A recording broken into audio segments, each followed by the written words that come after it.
동맹에도 청구서가 날아왔습니다. 4만 5천 명을 방패 삼은 트럼프의 안보 장사가 시작되었습니다. 오늘 조 박사가 이 노골적인 협박의 민낯을 발가벗깁니다. 안녕하십니까, 조 박사입니다.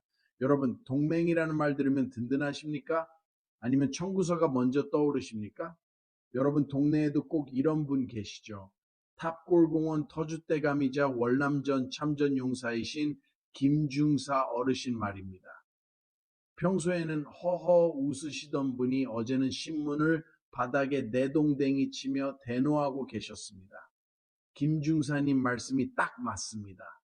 미국 놈들이 드디어 본색을 드러냈다는 겁니다. 4만 5천 명 주둔시켜 놨으니 이제 값을 치르라는 거 아니냐고 하시더군요. 저는 그 말씀을 듣는 순간 등골이 서늘해졌습니다. 70년 혈맹 관계가 이제 장사 관계로 바뀌는 순간을 목격하고 있는 겁니다. 도널드 트럼프 미국 대통령이 자신의 소셜미디어에 올린 글을 보십시오. 겉으로는 중동 지역 파병 요청처럼 보였습니다. 하지만 진짜 문제는 그 다음 문장입니다. 4만 5천 명의 훌륭한 미군이 주둔하며 그들을 보호하고 있다고 콕 집어 말했습니다. 이 숫자가 무엇을 의미하는지 아십니까? 바로 주한미군과 주일미군을 합친 정확한 숫자입니다. 이것은 단순한 파병 요청이 아닙니다. 너희를 지켜주고 있는 미군을 인질로 삼아 돈을 내놓든지 군대를 보내라는 노골적인 협박입니다. 트럼프식 외교는 아주 단순합니다. 동맹은 가치가 아니라 장사라는 겁니다. 안보도 상품입니다. 미군 주둔도 서비스입니다. 그 서비스에는 가격표가 있습니다. 내가 너희 집 대문을 지켜주고 있으니 너희는 내가 싸우는 싸움판에 와서 대신 피를 흘리라는 겁니다. 이것이 바로 트럼프식 안보 청구서입니다. 과거에는 방위비 분담금을 올려달라고 돈을 요구했습니다. 하지만 이번에는 돈이 아니라 사람을 보내라고 합니다. 우리 아들들을 사지로 보내라는 압박이 시작된 겁니다. 더 가관인 건 유럽의 반응입니다. 독일은 뭐라고 했습니까?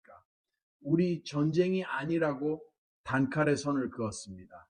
영국과 프랑스도 확답을 피하며 발을 빼고 있습니다. 나토 동맹국들조차 자국 우선주의를 택하고 있습니다. 유럽의 선진국들이 바보라서 미국 대통령의 말을 거역하는 게 아닙니다. 명분이 없는 전쟁이고 얻을 것이 없는 싸움이기 때문에 발을 빼는 겁니다. 그런데 우리의 상황은 유럽과 다릅니다. 우리는 머리 위에 북한이라는 실질적인 위협을 이고 살고 있습니다. 한미동맹은 우리 안보의 핵심 축입니다. 독일처럼 매몰차게 거절했다가 트럼프가 홧김에 주한미군 감축 카드라도 꺼내들면 우리 경제와 안보는 순식간에 요동칠 수 있습니다. 그렇다고 덜컥 파병을 결정할 수도 없습니다. 이란은 중동의 맹주입니다. 우리가 미국의 손을 잡고 이란을 적대시하는 순간 중동 시장은 우리에게 닫힙니다. 원유 수급에 차질이 생기고 우리 기업들이 공들여 쌓아온 중동 네트워크가 하루아침에 무너질 수 있습니다. 지금 대한민국은 진퇴양난에 빠졌습니다. 미국의 요청을 들어주자니 국익과 경제가 위태롭고 거절하자니 안보가 불안해집니다. 트럼프는 바로 이 약한 고리를 파고들었습니다. 그는 한국이 쉽게 거절하지 못할 것을 알고 있습니다. 그래서 4만 5천 명이라는 숫자를 언급하며 우회적으로 우리를 압박한 겁니다. 이것은 고도의 심리전이자 비즈니스 협상 기술입니다. 김중사님이 화를 내신 이유가 바로 여기에 있습니다. 피를 나눈 혈맹이라 믿었던 미국이 이제는 우리에게 계산기를 두드리며 청구서를 들이밀고 있기 때문입니다. 트럼프의 안보 청구서는 단순한 해프닝이 아닙니다.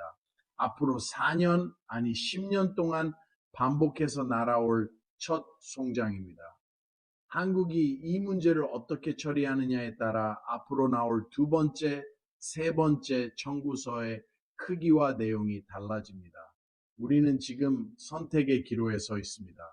이 복잡한 고차 방정식의 해법을 찾지 못하면 우리는 고래 싸움에 등 터지는 새우꼴이 될 수밖에 없습니다. 이 사태의 진짜 심각성은 표면에 드러나지 않습니다. 트럼프의 요구는 단순한 파병 압박이 아닙니다. 미국이 동맹 체계 자체를 재설계하고 있다는 신호입니다. 과거 냉전 시대 미국은 자유진영 리더로서 동맹국 방어를 자국 의무로 여겼습니다. 하지만 이제는 완전히 다릅니다. 동맹은 의무가 아니라 거래라는 겁니다. 숫자부터 보겠습니다. 미국 국방비는 전 세계 군사비의 40%를 차지합니다. 중국의 2배가 넘습니다. 주한미군 유지 비용만 연간 50억 달러입니다. 우리 돈 6조 5천억 원입니다. 이 중 한국이 부담하는 방위비 분담금은 1조 4천억 원 수준입니다. 겨우 20%입니다. 트럼프는 이 숫자를 보며 한국이 공짜 안보를 누린다고 생각합니다. 돈으로 안 되니 이제 사람으로 받겠다는 겁니다. 이런 변화는 이미 오바마 시절부터 시작됐습니다. 나토 회원국들에게 국방비를 GDP 2%까지 올리라고 압박했습니다. 독일은 1%대에 머물렀습니다. 미국의 불만이 쌓였습니다. 트럼프는 이 불만을 사업가식 언어로 바꾼 사람입니다. 1956년 수에즈 위기 때도 비슷했습니다. 아이젠하워는 영국과 프랑스를 냉정하게 버렸습니다. 동맹국이라도 미국 국익에 반하면 지원하지 않는다는 원칙을 보여줬습니다. 지금도 똑같습니다. 독일이 거절할 수 있는 이유가 있습니다. 첫째, 나토라는 집단 안보 체제가 있습니다. 혼자가 아닙니다. 둘째, 독일의 경제력과 외교력은 유럽 중심입니다. 미국이 쉽게 손절하기 어렵습니다. 셋째, 독일 주둔 미군의 전략적 가치는 냉전 시대만큼 절대적이지 않습니다. 반면 한국은 다릅니다. 북한 핵과 미사일 바로 아래 있습니다. 주한미군의 전략적 가치는 여전히 큽니다. 안보가 사실상 한미동맹 하나에 의존합니다. 주변에 중국, 일본, 러시아, 북한이 둘러싸고 있습니다. 미국이 압박하기 딱 좋은 조건입니다. 트럼프는 이 약점을 정확히 겨냥했습니다. 이란 변수는 더 복잡합니다. 이란은 세계 4위 원유 매장국입니다. 우리는 2017년까지 이란에서 하루 40만 배럴을 수입했습니다. 미국 제재로 2019년부터 완전 중단됐습니다. 이미 우리는 미국 압박에 굴복해 이란과 경제 관계를 끊었습니다. 이번엔 한 걸음 더 나아가 이란을 적으로 돌리라는 겁니다. 호르무즈 해협은 우리 원유 수송량의 70%가 통과하는 생명선입니다. 이란과 적대 관계가 되면 이 항로의 안전을 누가 보장합니까? 현재 중동 건설 시장에서 한국 기업 수주 규모는 수백억 달러입니다. 사우디 네옴시티, UAE 원전까지 모든 것이 중동과의 우호 관계 덕분입니다.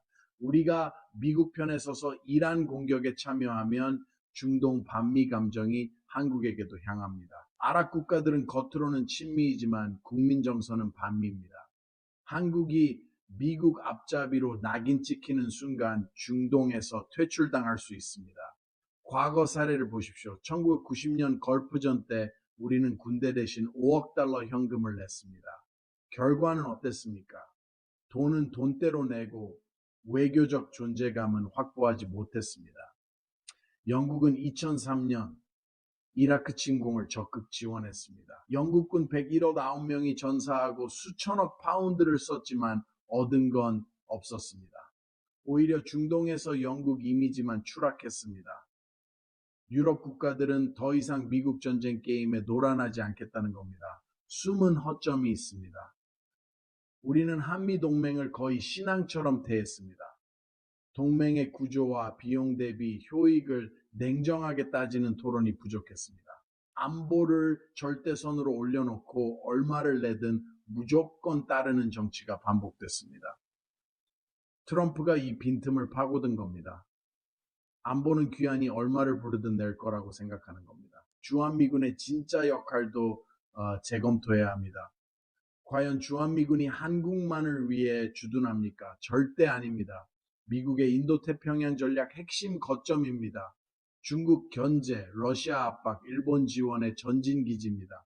미국이 한국에서 철수하면 중국 영향력이 급격히 확대됩니다. 미국 아시아 패권 전체가 흔들립니다. 주한미군은 한국 보호와 미국 국익을 지키는 이중장치입니다. 그런데 트럼프는 이 사실을 교묘하게 감추고 마치 한국만을 위해 봉사하는 것처럼 포장합니다. 이번 파병 요구가 방위비 분담금 협상과 연계될 가능성도 큽니다. 미국은 현재 기존보다 5배 넘는 50억 달러 수준을 요구하고 있습니다. 파병을 거부하면 방위비 대폭 인상을 압박할 것이고, 파병을 수용하면 협상에서 유리할 거라는 얄팍한 계산이 나올 수 있습니다. 하지만 이건 늪에 빠지는 길입니다. 안보 이슈와 경제적 비용을 거래 대상으로 삼는 순간 우리는 영원히 미국 요구에 끌려다닐 수밖에 없습니다. 지금 필요한 건 감정이 아니라 냉정한 계산기입니다. 이제 분명히 말하겠습니다. 우리 시니어 세대가 이 나라를 위해 얼마나 많은 것을 바쳤는지 아십니까? 김중사님 같은 분들이 월남 정글에서 목숨 걸고 싸워온 그 피와 땀이 지금 이 나라의 토대입니다. 베트남전에 32만 명을 보냈습니다. 5천 명이 넘는 젊은이들이 전사했습니다. 1만 명이 넘게 다쳤습니다. 미국을 위한 전쟁이었습니다. 그 피해 대가로 우리는 한미동맹을 굳건히 했고 경제발전의 밑거름을 마련했습니다. 이미 우리가 미국에게 빚진 것은 다 갚았습니다. 차고 넘치게 갚았습니다. 그런데 트럼프는 뭐라고 합니까? 4만 5천 명을 주둔시켜 너희를 보호해 준다며 계산기를 두드립니다. 우리가 안보 무임승차를 한다고 합니다. 천만의 말씀입니다. 우리는 매년 1조 원이 넘는 방위비 분담금을 냅니다. 평택 미군기지 건설에 10조 원을 댔습니다. 전 세계 미군기지 중 최고 시설입니다. 땅도 공짜로 내줬습니다. 전기세, 수도세 다 깎아줍니다. 이란 제재에 동참해서 70억 달러가 동결됐습니다. 우리 돈 8조 원입니다. 우리가 해줄 만큼 다 해줬는데도 부족하다며 더 내놓으라고 윽박지릅니다. 미국이 한국을 지켜주는 게 자선사업입니까? 절대 아닙니다. 자기들 필요해서 있는 겁니다. 중국 견제하고 러시아 막으려고 박혀 있는 겁니다. 아시아 패권 전략의 전진 기지입니다. 우리가 나가라고 해도 자기들 국익 때문에 못 나갑니다. 그런데 마치 우리만 목매달고 있는 것처럼 갑질을 합니다. 이게 동맹입니까? 이게 혈맹입니까? 장사꾼이 물건 팔아먹으려고 흥정하는 것과 뭐가 다릅니까? 제 말이 틀렸습니까? 여러분의 생각은 어떠신지 지금 당장 댓글로 남겨주십시오. 더 가관인 건 우리 정치권입니다. 여의도에 앉아있는 국회의원들이 미국 눈치 보느라 바른 소리 한마디 못합니다. 트럼프가 트윗 한 줄 올리면 벌벌 떨면서 대책회의 한답시고 모여 앉아 밥만 먹고 헤어집니다. 외교부 관료들은 책상머리에 앉아 미국 국무부 성명서나 번역하고 있습니다. 현장에 나가서 부딪히고 따지고 협상해야 할 사람들이 사무실에 처박혀 보고서나 꾸미고 있습니다. 언론도 공범입니다. 한미 동맹 균열이라는 프레임만 씌우고 정작 미국이 얼마나 부당한 요구를 하는지는 제대로 보도하지 않습니다. 재벌 기업들은 또 어떻습니까? 중동 시장 잃을까봐 조마조마하면서도 목소리는 내지 않습니다. 정부의 로비는 하겠지만 공개적으로 반대 입장을 밝히지는 않습니다. 결국 피해는 국민이 봅니다. 세금으로 파병 비용 대고 젊은이들이 목숨 걸고 중동 가서 미국 대신 총알바지 하는 겁니다. 그러고도 돌아와서는 취업 전선에서 또 밀립니다. 이게 정상 국가입니까? 독일을 보십시오. 당당하게 거절했습니다. 우리 전쟁 아니라고 선 그었습니다. 미국이 뭐라고 합니까? 아무 말 없습니다.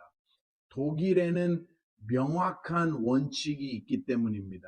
자국 이익에 맞지 않으면 동맹국 요구라도 거절한다는 원칙입니다. 우리도 그렇게 해야 합니다. 우리가 당당하게 나가면 함부로 못합니다. 우리가 굽신거리니까 더 밟으려 드는 겁니다. 우리는 더 이상 가만히 있어서는 안 됩니다. 눈을 부릅뜨고 지켜봐야 합니다.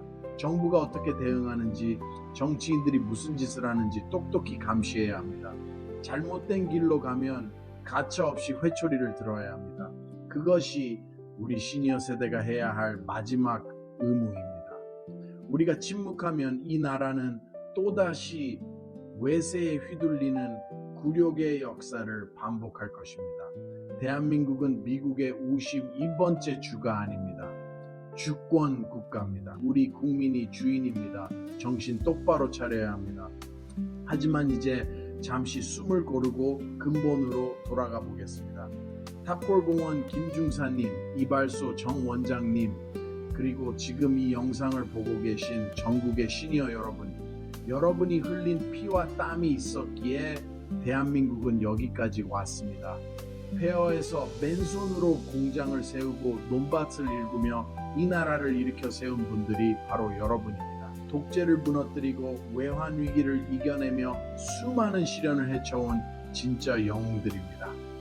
트럼프의 계산기 소리가 아무리 요란해도 여러분이 지켜온 이 나라의 품격과 가치는 결코 돈으로 환산될 수 없습니다.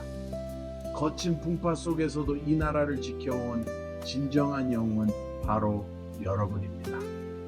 우리가 깨어있는 한, 우리가 끝까지 지켜보는 한 이 나라는 쉽게 흔들리지 않습니다. 부디 건강하십시오. 두 눈 부릅뜨고 지켜봐 주십시오. 지금까지 시대정신 조박사였습니다. 감사합니다.